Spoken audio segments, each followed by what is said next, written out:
Good morning. Hey, Tanja here. We're just waiting for Instagram to kick off. Good morning. Hello to you, our friends on Instagram, and hello to you, our friends on Facebook. Tanja here, peak performance specialist for real estate leaders and teams that really want to grow themselves, their people, and their business in the least amount of time. And this morning, you're going to get some foot traffic. If you're watching on Facebook, you can't see it here on Instagram. I'm coming to you live from the Pullman Hotel in Albert Park, Melbourne, because for the G'day Sarah Cooper. Hi, beautiful. Thanks for joining Team Tanj. Great. Did you get my message last week, love? I left you a phone message to say can't wait to kickstart working with you. Awesome. So my daughter has been here in the Pullman Hotel for the last 3 days doing a confidence campaign and a national model search. She's going really well. It's about 300 girls. And that's run by Country Girl Management, and I share it because they share a lot of really powerful distinctions in the training around finding your fierce. G'day, Kate Ashton. Good morning. Walking out there at the crack of dawn this morning. Happy Monday. Can you guys hear and see me okay? I did. It was the best. Awesome. So yeah, they do a lot of great work. Country Girl Management do a lot of great work with young women, try to find their fierce, and confidence is an inside job and beauty is skin deep, and it's really, really supportive. So it might be a little bit noisy. There's going to be some foot traffic, but today's session is really, really important. It is an open mic session, meaning that you can type in the comments in Facebook any question that you have, and I will provide my best answer. However, I'm going to kick off with a question that I did get this week, which is how do you treat trauma and self-sabotaging beliefs? So let me know, by the way, if you're watching this, if it's live. So just type in live, or you're watching the record, type in the record. Feel free, as I said, to also type in any question that you have. So the first question that I got this week was, how do you treat trauma and self-sabotaging beliefs? I'm going to break it down and make it really simple. Number one, if you're on this Facebook Live and Insta Live and you have experienced trauma, or you've got some self-sabotage, let's start with trauma. If you've experienced any kind of trauma, whether you were young or more recently, I just want to start by saying I'm sorry, and I acknowledge that that's happened for you, and I don't know what it is. You don't need to type in what it is, but no one should really have to go through anything traumatic, especially if it's outside of their control. Good morning, Brendan. We're talking about how do you treat trauma and self-sabotaging beliefs, my friend? Any questions, please write them in, especially on Facebook as well. G'day, Brendan. So how do you treat trauma? If it's happened to you, it sucks that it's happened, and I wouldn't wish it upon anyone. However, sometimes, as I know my friend Tom Panos says, some gifts come poorly wrapped.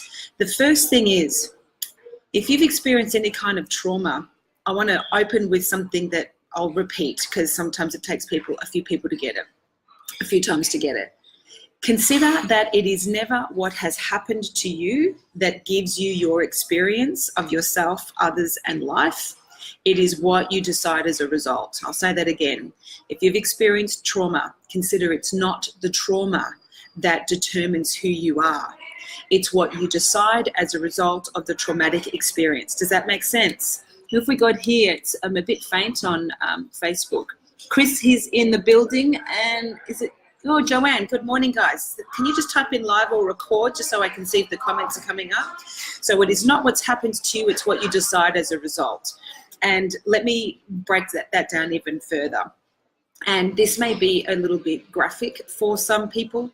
So I just want to preface this with an example that's a true life example. I've been doing personal development and this kind of work since I was 16. I'm 47 now. Hi, Sam. Thanks for tuning in. And, one of the things I know as a peak performance coach is the level of trauma that people have gone through. I think I've pretty much heard every single story, and the human resolve and resilience is off the charts. Thanks, Chris. I can see you're live. So whether and this is real life stories. So I worked with a woman who was gang raped by 5 men, put in the boot of a car and left on a football field, right? Locked in the car after being raped by 5 guys. And then you've got a 5-year-old kid who is sitting down having dinner with mum and dad and the siblings. Siblings run off. Mum and dad are scraping the mashed potato and the leftovers off the plate in the kitchen, and the child asks mum and dad, can you read me a story? And they say, not now, Johnny, we're busy doing the dishes. Now, two very different happenings, yes? One extremely traumatic, one not so traumatic. Victoria Rose, hello, congratulations on purchasing your home, my love, in St Kilda. Clever girl, congratulations. So one pretty significant, one pretty simple. Here's what's interesting. Two very different experiences. Both people made exactly the same decision. Any guesses for what that was? For the purpose of time, it was I'm not good enough. Experience, a gang by 5 guys put in the boot of a car and left on a football field, and mum and dad scraping mashed potato off the plate saying, no, we're not going to read you a story. Both very different experiences. Both people made exactly the same decision, which was I'm not good enough. Now that decision doesn't get filed in the past with a traumatic experience or simple experience. That decision gets filed in the future. I'm not good enough. And guess what? Our inner saboteur, our inner critic, which was the second part of this question, has to be right about all of our limiting beliefs. So whatever you decide, whatever you believe, we have to be right about. So if we decide that we're not good enough, that belief exists in the future, and we go about gathering evidence to be right about it. So does that make sense? Hey, Aaron. Hey, Brooklyn. Great to have you guys here. Does that make sense? So whether it was significantly traumatic or, pretty simple but still hurt your feelings, it is never, ever, ever what's happened to you. It is always what you decide as a result. And here's what I know for sure as a peak performance coach. There is what happened and there is what we made it mean. The key to be empowered is be the author, not the story. So if you have experienced trauma, the first thing you need to do is make sure you just separate what happened and what are you telling yourself.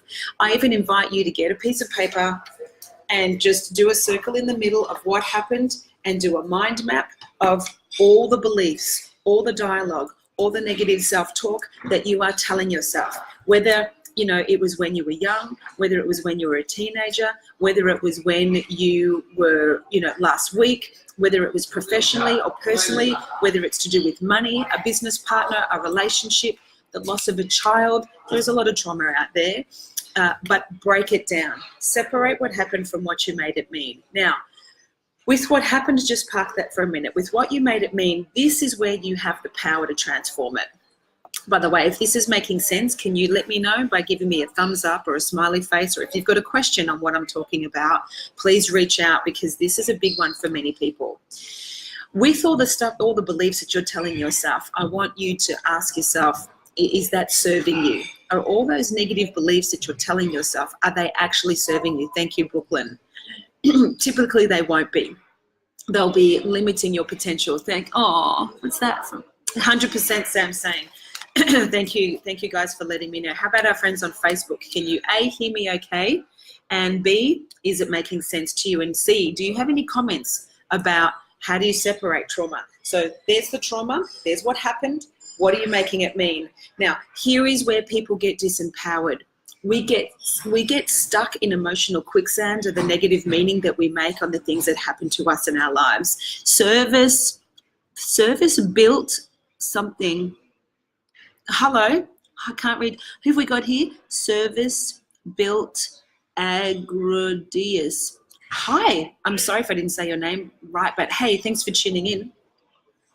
So the stuff that you're telling yourself is what you, hey Taz, thanks for tuning in. We're talking about how do you deal and treat trauma and self-sabotaging beliefs. The first thing you do, I'm going to repeat myself for those that have been on, you go, what happened and what did I make it mean? You can't control what happened. It sucks that it happened, 100%. And I'm sorry if you've had any significant trauma that you've gone through that. I really am. You can, however, decide what you make it mean as a result. I mean, look at Nelson Mandela in prison. What was it for? Like 27 years? That's what happened. What did he make it mean? Dude, he's so patient. He spent, a massive amount of his life in prison thinking about the transformation he was going to create for his country, pretty significant happening that he transformed into something way more empowering. Good morning, James. Thanks for tuning in. We're unpacking how do you treat trauma and self-sabotaging beliefs. Separate what happened, what you made it mean. I've said it about 8 times already.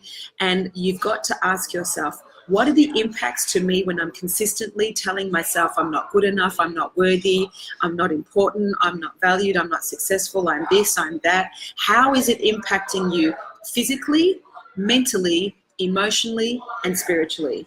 I promise you, you've got to be the author and not the story, because the story, the self-sabotaging story you're telling yourself as a result of the trauma that has happened in your life is the thing that's keeping you suppressed, depressed, anxious, fearful, worried, and concerned, and it's disempowering you. Does that make sense? You don't have to say if you've gone through any trauma, but is this making sense to you? You can absolutely control what you think in your response. So what is a better question to ask, or what is a better thing to do, rather than tell yourself a bunch of unsupportive content that's going to really affect your self-love, self-worth, and self-esteem? You want to ask the question, what was the lesson? What is the lesson that this experience taught me? What is the gift? Even though some of the greatest gifts come poorly wrapped, what did this teach me about myself, my resilience? What did it teach me that I'll never ever do again? And what is the value of that lesson?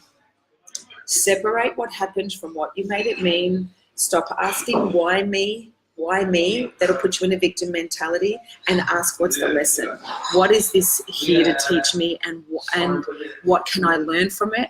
And what value does that bring to me in my future? And what can I do with it? Some of the greatest speakers, authors, trainers, coaches have turned a crap, traumatic situation like a near-death experience, or unbelievable. Or like the last speaker at ARIC last year, the woman that was a journalist that went to a foreign country and was abducted and tortured for a year and escaped, and she's now hitting the speaking circuit and talking about personal resilience. So the key to remember is you want to be the author, not the story. I'm sorry, whatever's happened to you has happened. If you do have a high level of residual emotional trauma, you do want to see a professional about that, whether it's a therapist, a counselor, a psychologist, or a psychiatrist. However, here's my little humble opinion on that. A lot of the clients that I get to work with have had significant amounts of trauma. And look, to be honest, without blowing my own trumpet, here's the feedback that I often get. People say, Tanja, I went to therapy for 10 years for this. Or I was on antidepressants for 3, 5, 10, 20 years. And I've had one powerful peak performance coaching session with you, and I've learned more about myself in this hour, or I've shifted more funk in this hour than I have in 10 years. Listen, it's not me personally, but it's the skills that I've learned to have people just to separate from the stuff that's happened in their life. And here's the reason why I think it's important. Often when you go to see a counselor or a therapist, they do unbelievable work. However, if you are doing therapy on something for 10 years and you're not getting access to producing breakthroughs in areas of your life, I personally, and you may have a different opinion and that's okay, I personally think that there's something wrong with that. Because unless you're happy with that situation, I would rather look, and the reason I think that happens is because we sit in the problem and we start looking at the problem from a whole bunch of different perspectives, and what does the problem look like from there and that situation, that issue.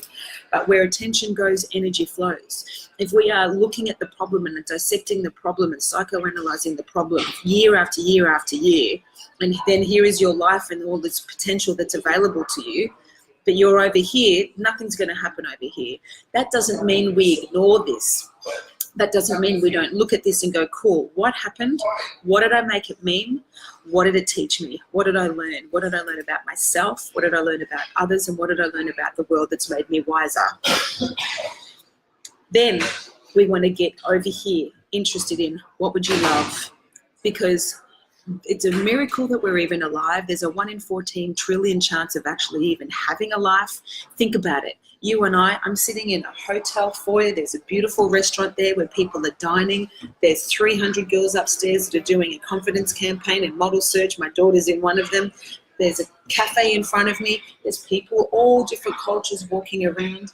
Someone was just behind me before. You are wherever you are, in your car, walking your dog, in your office, in your bathroom, putting your makeup on for the day. Yes, James, that's you. No, I'm just kidding. We're floating on a rock in space, right? It's unbelievable what's possible. Yet if you are stuck in the sediment of your past and the suffering, as much as I love you, I'm going to say that's a choice. That is a choice to stay there. It might be an unconscious choice, but that's why I'm bringing it into the consciousness. You can choose something else. So choose to be the author, not the story. Choose to separate what happened from what you made it mean about you, others, and the world, and start asking yourself, what did it teach me? And what's the value of those lessons? And then finally, start focusing on what you'd love. Start focusing on what you would love to do for yourself in your life. Does that make sense? Do you have any questions at all about what I'm saying? If it makes sense, tell me out of everything that I've broken down, which piece made the biggest, element of clarity, or made the biggest difference, or made the most sense? Was it, two people can have very different experiences, but they both make it mean the same thing if they're not good enough or not worthy or not loved? Or the fact that you need to separate what happened from what you made it mean? So to get clarity, then you got to take responsibility for what you made it mean. And if it's disempowering you, you need to flip it around and start asking a more empowering question, which is, what did this teach me? And what did I learn as a result? So I'd love to hear from you. What did you get from that piece of information? And do you have any questions for Mindset Mastery Monday that I can answer for you? The election has happened. Let's hope that this provides an opening for people to start taking some action inside of their real estate choices. I hope it sort of opens some floodgates for you, real estate professionals. So that's a good thing.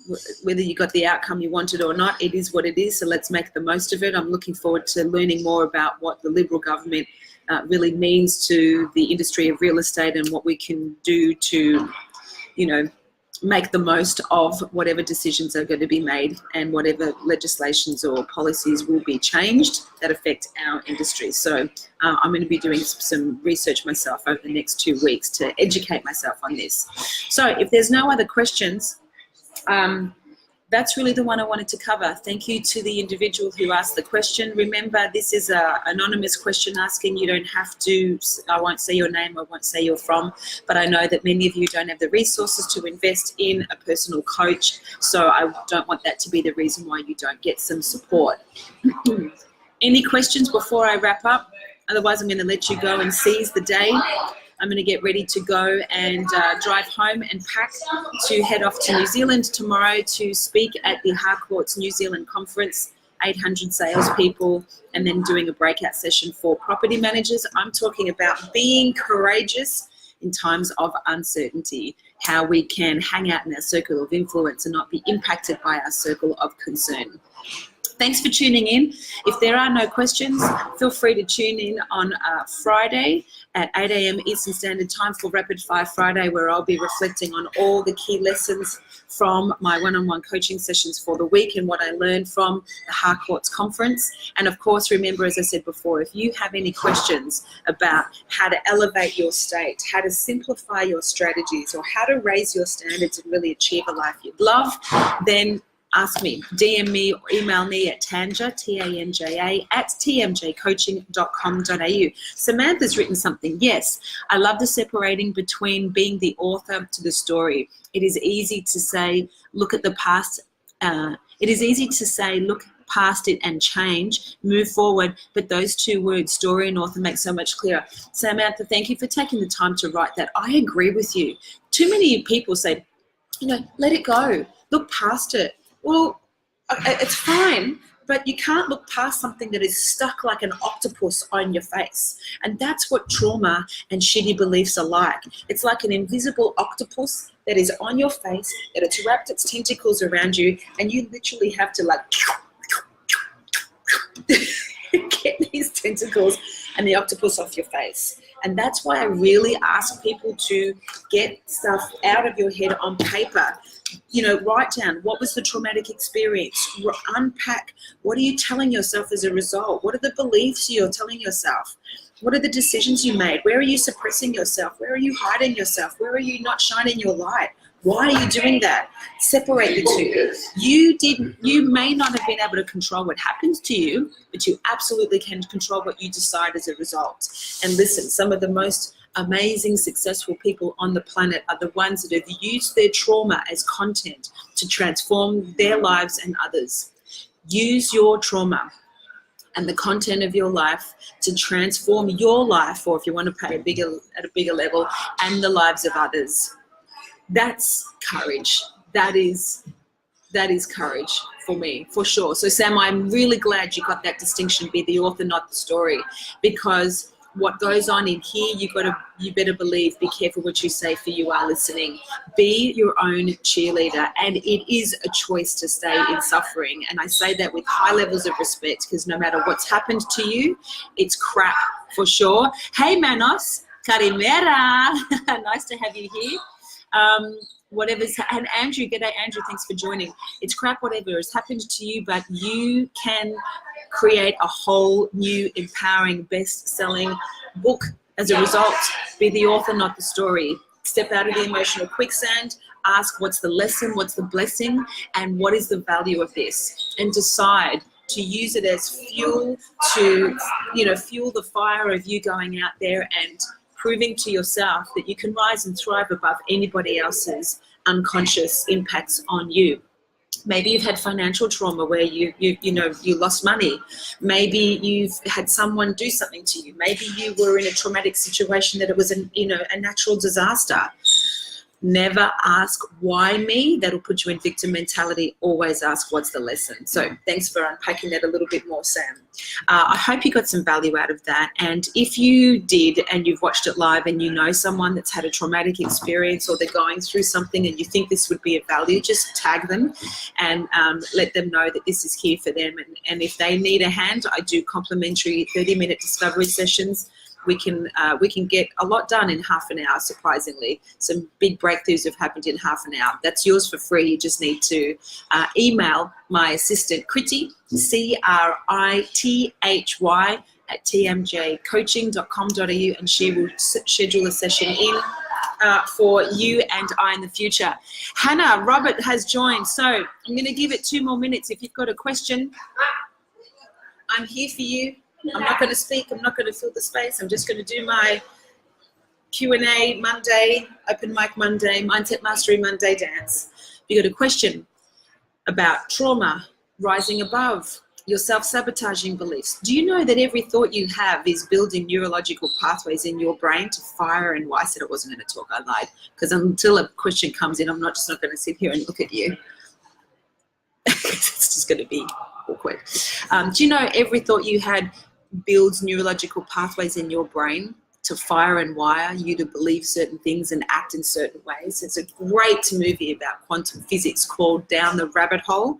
And What the Bleep Do We Know? If you haven't watched What the Bleep Do We Know, start there. What the Bleep Do We Know? You'll see how every single thought we have creates habits, builds neurological pathways to wire and fire our brain a certain way, and then you do things consciously and unconsciously to live out your crap beliefs that you tell yourself. So, as Sam said, be the author, not the story. Start writing a way better, chapter for your life. No questions are coming through. Okay, I'm going to wrap up and let you go and have an amazing Monday. I hope you have a beautiful week. Thanks for tuning in. Remember, if you've got any questions for yourself, they'll all be anonymous. I'll just answer them. Write or DM me or email me, Tanja at tmjcoaching.com.au. Much love to you. And remember, as always, in the words of Maya Angelou, people will forget what you said. People will absolutely forget what you did, but people will never forget how you made them feel. Go and make yourself and others feel amazing today. Life's too short to hang out in suffering. Go live a great life. Much love. Speak soon. Have fun. Enjoy your week. And I'll catch you later. Ciao to our friends on Facebook.